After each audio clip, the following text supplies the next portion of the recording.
ಪಂಚಾಯಿತಿ ಕಟ್ಟೆಯಲ್ಲಿ ಅರಳಿದ ಕಮಲ.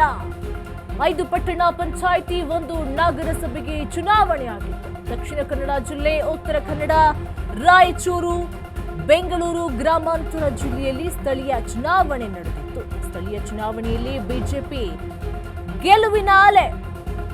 5 ಪಟ್ಟಣ ಪಂಚಾಯಿತಿ, 1 ನಗರಸಭೆ ಬಿಜೆಪಿ ತೆಕ್ಕೆಗೆ. ಬಿಜೆಪಿ ಗೆದ್ದು ಬೀಗ್ತಾ ಇದೆ. ಕಮಲ ನಗುವನ್ನ ಬೀರ್ತಾ ಇದೆ. ಪಂಚಾಯಿತಿ ಕಟ್ಟೆಯಲ್ಲಿ ಕಮಲ ಅರಳಿದೆ.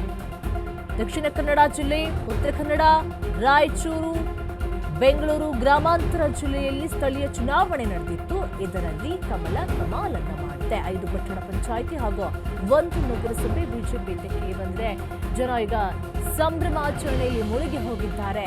ಕಾಂಗ್ರೆಸ್ನ ಕುರ್ಚಿ ಕಿತ್ತಾಟವನ್ನು ಅಸ್ತ್ರವನ್ನಾಗಿ ಬಳಕೆ ಮಾಡಿಕೊಂಡು ಒಟ್ಟಿನಲ್ಲಿ ಲೋಕಲ್ ಅಲ್ಲಿ ಗೆಲ್ಲಬೇಕು, ಇದು ಒಂದು ದಾಳವನ್ನಾಗಿ ಉಪಯೋಗ ಮಾಡಿಕೊಳ್ಳಬೇಕು. ಕಿತ್ತಾಟದ ಸಮಯದಲ್ಲಿ ನೋಡ್ತಾ ಇರಬಹುದು, ಪಂಚಾಯಿತಿಯಲ್ಲಿ ಗೆಲುವಿನ ನಗೆ ಬೀರ್ತಾ ಇದೆ. ಉತ್ತರ ಕನ್ನಡದಲ್ಲಿ ಮಂಕಿ,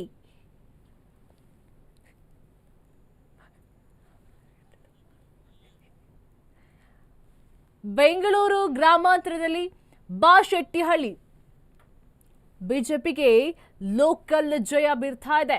ದಕ್ಷಿಣ ಕನ್ನಡ ಜಿಲ್ಲೆಯಲ್ಲಿ ಬಜಪೆ, ಕಿನ್ನಿಗೋಳಿ. 5 ಪಟ್ಟಣ ಪಂಚಾಯಿತಿ ಹಾಗೂ 1 ನಗರಸಭೆ ಈಗ ಬಿಜೆಪಿ ತೆಕ್ಕೆಗೆ ಬಂದಿದೆ. ಬಿಜೆಪಿಗೆ ಲೋಕಲ್ನಲ್ಲಿ ಜಯ ಸಿಕ್ಕಿದೆ. ಕಾಂಗ್ರೆಸ್ನವರ ಎಲ್ಲ ಒಂದು ಈಗೇನು ಕುರ್ಚಿ ಕಿತ್ತಾಟ ನಡೀತಾ ಇದೆ ಅದನ್ನ ದಾಳವನ್ನಾಗಿ ಅಸ್ತ್ರವನ್ನಾಗಿ ಉಪಯೋಗಿಸಿಕೊಂಡು ಲೋಕಲ್ನಲ್ಲಿರುವಂತಹ ಮತದಾರರನ್ನ ಅವರು ಸೆಳ್ಕೊಳ್ಳುವಂತಹ ಪ್ರಯತ್ನವನ್ನು ಕೂಡ ಮಾಡಿದ್ರು. ಇದರ ಪರಿಣಾಮ ಈಗ ಲೋಕಲ್ ಎಲೆಕ್ಷನ್ ಅಲ್ಲಿ ಬಿಜೆಪಿ ಗೆದ್ದು ಬೀರ್ತಾ ಇದೆ. ಒಂದು ಕಡೆ ಸಂಭ್ರಮಾಚರಣೆ ಕೂಡ ಜೋರಾಗಿದೆ. ಸ್ಥಳೀಯ ಚುನಾವಣೆಗಳ ಫಲಿತಾಂಶ ಪ್ರಕಟವಾಗಿದೆ. ಆಡಳಿತಾರೂಢ ಕಾಂಗ್ರೆಸ್ಗೆ ಈಗ ಭಾರಿ ಮುಖಭಂಗವಾಗಿದೆ. ಲೋಕಲ್ ಎಲೆಕ್ಷನ್ ಅಲ್ಲಿ ಬಿಜೆಪಿ ಗೆಲುವಿನ ನಗೆಯನ್ನ ಬೀರ್ತಾ ಇದೆ.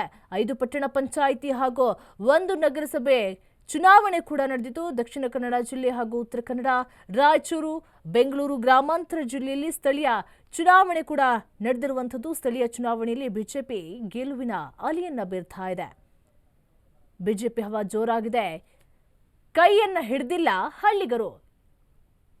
5 ಪಟ್ಟಣ ಪಂಚಾಯಿತಿ ಹಾಗೂ 1 ನಗರಸಭೆ ಬಿಜೆಪಿ ತೆಕ್ಕೆಗೆ ಬಂದಿದೆ. ಪಂಚಾಯಿತಿ ಎಲೆಕ್ಷನ್ ಅಲ್ಲಿ ಗೆದ್ದು ಬೀಗಿದೆ ಬಿಜೆಪಿ. ಲೋಕಲ್ನಲ್ಲಿ ಕಮಾಲ್ ಮಾಡ್ತಾ ಇದೆ ಬಿಜೆಪಿ. ಹಾಗಾದ್ರೆ ಕೈ ಸರ್ಕಾರವನ್ನ ಯಾಕೆ ಕೈ ಹಿಡಿದಿಲ್ಲ ಹಳ್ಳಿಗರು? ಎಲ್ಲಿ ಫಾಲ್ಟ್ ಆಯ್ತು? ಎಲ್ಲಿ ಮಿಸ್ಟೇಕ್ ಆಯ್ತು? ಯಾಕೆ ಬಿಜೆಪಿಗರು ಗೆದ್ದು ಬೀಗ್ತಾ ಇದ್ದಾರೆ? ಹಾಗಾದ್ರೆ ಕಾಂಗ್ರೆಸ್ನವರು ಮಾಡದೆ ಇರುವಂತದ್ದು ಬಿಜೆಪಿಗರು ಏನು ಮಾಡಿದ್ರು? ಮತದಾರರನ್ನ ಹೇಗೆ ಮನವೊಲಿಸುವಂತ ಪ್ರಯತ್ನವನ್ನ ಮಾಡಿದ್ರು? ಕುರ್ಚಿ ಕಿತ್ತಾಟವೇ ಅಸ್ತ್ರವನ್ನಾಗಿ ಬಳಸ್ಕೊಂಡ್ರ? ಅದನ್ನೇ ದಾಳವನ್ನಾಗಿ ಬಳಸ್ಕೊಂಡ್ರ? ಸ್ಥಳೀಯ ಮತದಾರರು ಹೇಗೆ ಬಿಜೆಪಿ ಕಡೆಗೆ ಹೋದ್ರು? ಬಿಜೆಪಿ ತೆಕ್ಕೆಗೆ ಬಿದ್ರು? ನೀವು ನೋಡ್ತಾ ಇರಬಹುದು, ಸಂಭ್ರಮಾಚರಣೆ ಜೋರಾಗಿದೆ. ಲೋಕಲ್ನಲ್ಲಿ ಸ್ಥಳೀಯರು ಸಂಭ್ರಮವನ್ನು ಪಡ್ತಾ ಇದ್ದಾರೆ. ಬಿಜೆಪಿಯ ಫ್ಲಾಗ್ಗಳು ರಾರಾಜಿಸ್ತಾ ಇದೆ.